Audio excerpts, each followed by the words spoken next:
Meaning of cytology.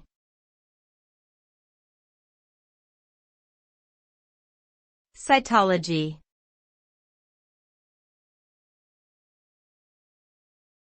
Cytology.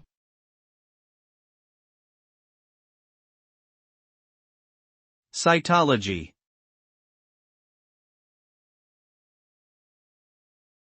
Cytology.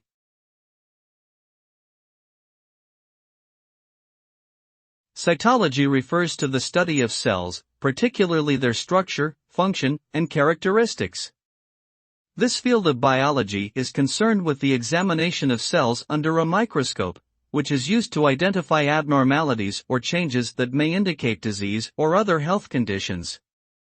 Cytology is important in fields such as pathology, oncology, and genetics, and can help doctors diagnose and treat a wide range of illnesses.